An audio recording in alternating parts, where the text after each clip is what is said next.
Respirer. Respirer. Repos. Fatigue. Repos. Addiction. Nos corps qui jasent. Épisode 7. Addiction. Douleur. Douleur. Repos. Corps heureux. Corps douloureux. Grosse fatigue. Dormir encore plus. Grosse fatigue toujours. Un podcast proposé par les jaseuses.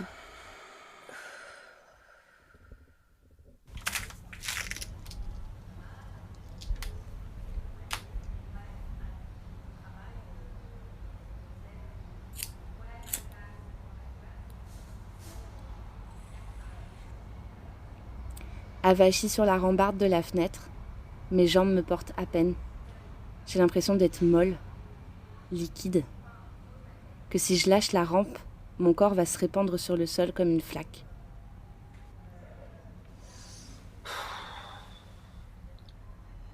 Globalement, le confinement me fait sentir un peu plus mou. J'ai l'impression que mes muscles sont un peu comme des ballons 3 jours après la fête, ils sont tout flétris. Très vite, j'ai commencé à sentir que mon corps était plus faible. Moi qui fais jamais de sport, j'ai ressenti le besoin d'en faire. Parce que je sentais que mes muscles, alors fondre c'était peut-être un peu tôt, mais en tout cas répondaient plus comme d'habitude.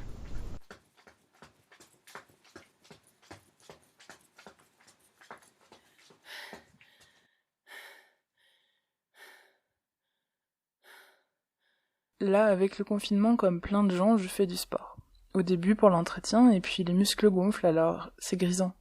Finalement, ça devient un peu plus violent chaque jour. Je contrôle, j'inspecte des morceaux de ce corps, je force un peu plus pour les transformer un peu plus. Comme toujours à la fin, en fait, j'exagère un peu. Je fais du sport par à-coups, mais intensivement. J'étire mes muscles jusqu'à leur limite, jusqu'à ressentir la douleur des courbatures. Donc j'ai redécouvert mes ischio-jambiers parce que j'ai voulu être performante d'un point de vue sportif, ce qui n'est pas l'occasion souvent.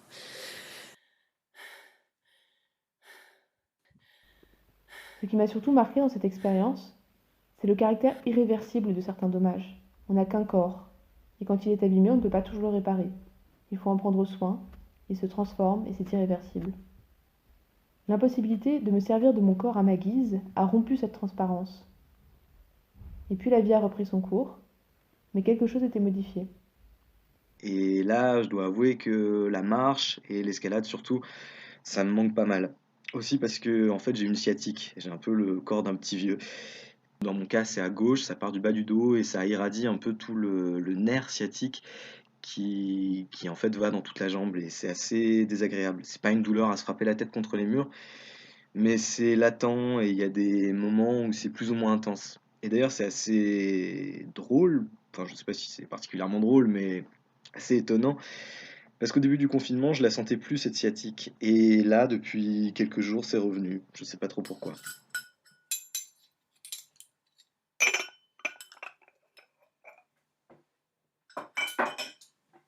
Alors, lundi, j'avais mal au ventre.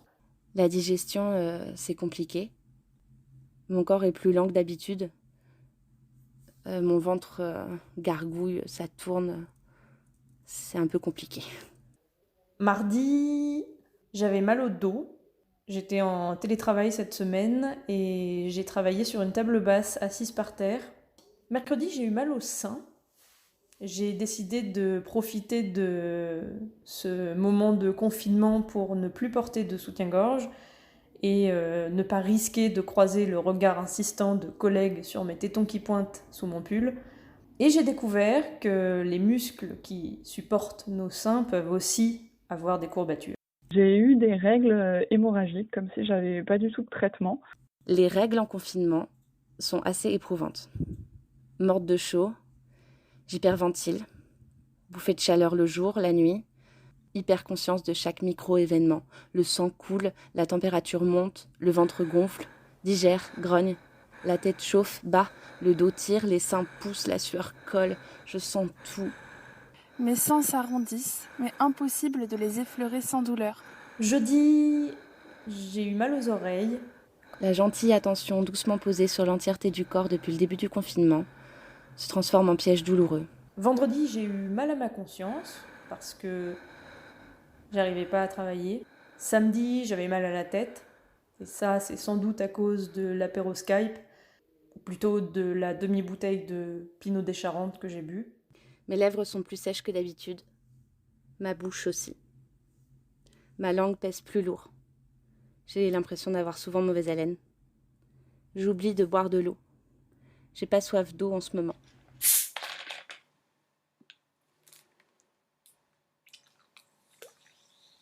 Je bois du café et du coca toute la journée. Et les soirs sont rythmés par quelques verres d'alcool, comme des récompenses. On boit des bières, du vin, et je me suis offerte une bouteille de martini blanc. J'avais oublié que j'aimais ça.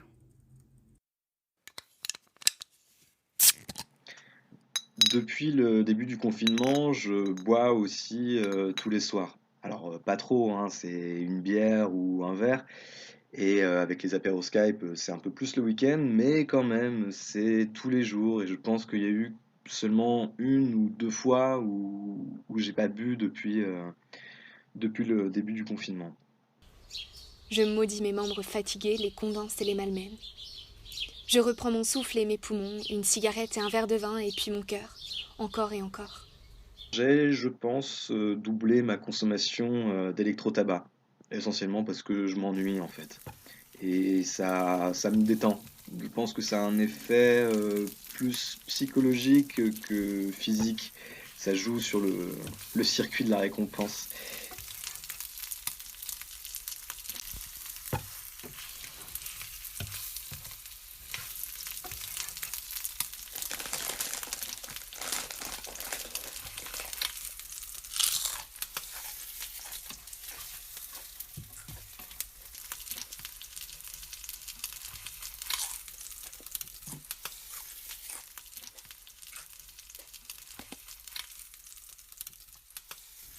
Les repas sont devenus mes seuls repères, en même temps qu'une source de déséquilibre que j'en venais à appréhender.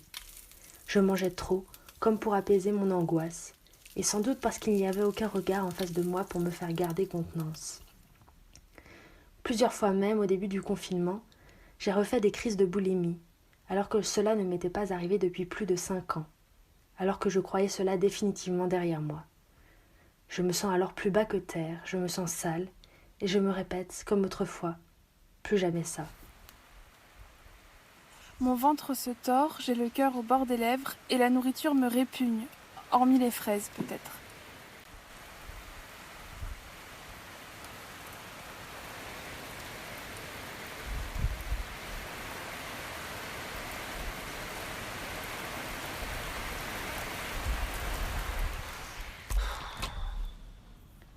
La solitude a peu à peu installé en moi une immense fatigue, un état d'abattement que j'avais rarement connu, comme si mon corps, de n'être plus stimulé par d'autres présences au quotidien, de n'avoir plus à se redresser et se montrer fort devant d'autres, n'avait plus la force de rien.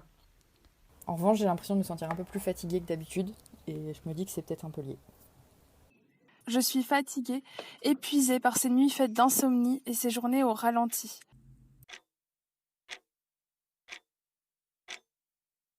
Grosse fatigue. Dormir encore plus. Grosse fatigue toujours.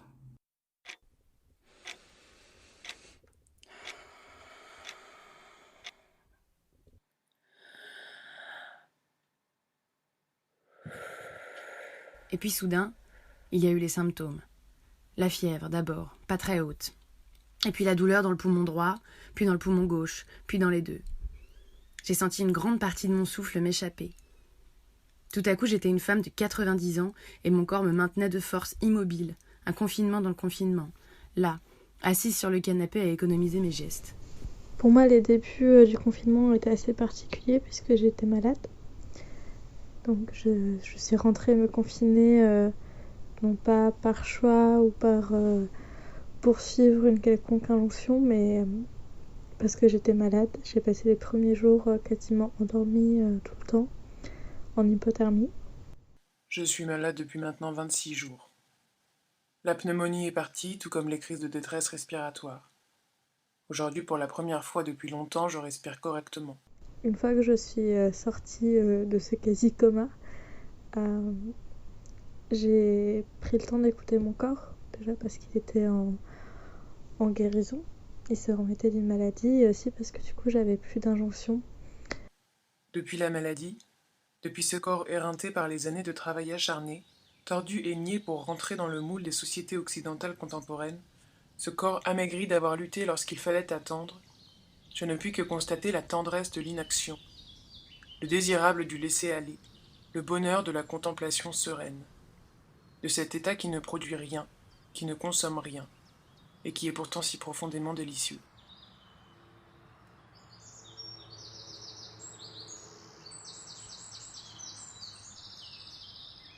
J'ai un appétit raisonnable, voire un peu moins important. J'ai beaucoup dormi les premiers temps, mais maintenant je m'endors vite et me lève assez tôt. Mon corps traverse plein de rêves étranges, mais j'ai le sentiment de reprendre des forces. Comme si libérée de toute injonction et de tout impératif, je pouvais enfin prendre le temps de prendre soin de moi.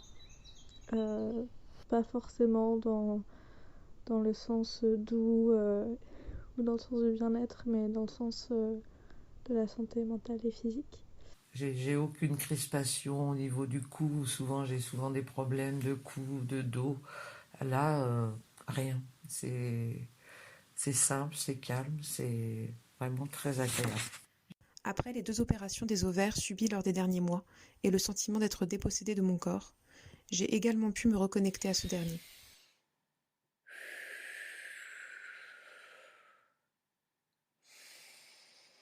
Je lui fous la paix. Je lui fais confiance. J'ai mis de côté mes tendances hypocondriaques. Même si ce n'est qu'une question de période et que tout cela évolue régulièrement, pour l'instant, j'ai assimilé la phrase que je me répète rationnellement lorsque je m'imagine déjà avec un cancer du sein ou des parasites chopés en voyage. La morve, si ton corps a un problème, il t'enverra des signaux. L'urine, les fesses, les excréments, le sang, la lymphe, la gélatine, l'eau, le chyle, le chyme, les humeurs, les sécrétions, le pus, les sanilles, les suppurations, la bile, les sucs, les acides, les fluides, les jus, les coulées, l'écume, le soufre, l'urée, le lait, l'albumine, l'oxygène, les flatulences, les poches, les parois, les membranes, les péritoines, les pipelons, la plèvre, le vagin, les veines, les artères, les vaisseaux, les nerfs, les plexus, les glandes, les ganglions, les lobes, les muqueuses, les tissus, les callosités, les os, le cartilage, l'ostéine, les caries, les substances, la moelle, la graisse, le phosphore, le mercure, le calcium, les glucoses, l'iode, les organes, le cerveau, le cœur, le foie, les viscères, la vulve, les mycoses, les fermentations, les villosités, la pourriture, les ongles, les dents, les poils, les cheveux, la peau, les pores, les ocelles, les pellicules, les dartres, les taches, les aréoles, les ecchymoses, les plaies, les plis, les écorchures, les rides, les ampoules, les gerçures, les cloques, le hâle, les grains de beauté, les points noirs, les follicules pileux, les verrues, les excroissances, les papules, le sébum, la pigmentation, l'épiderme, le derme, les nerfs cutanés, les innervations, les papilles, les réseaux nerveux, les racines, les faisceaux, les branches, le plexus, les nerfs moteurs, les sensibles, les sensoriaux, les cervicaux, les pneumogastriques. Monique Wittig, le corps lesbien.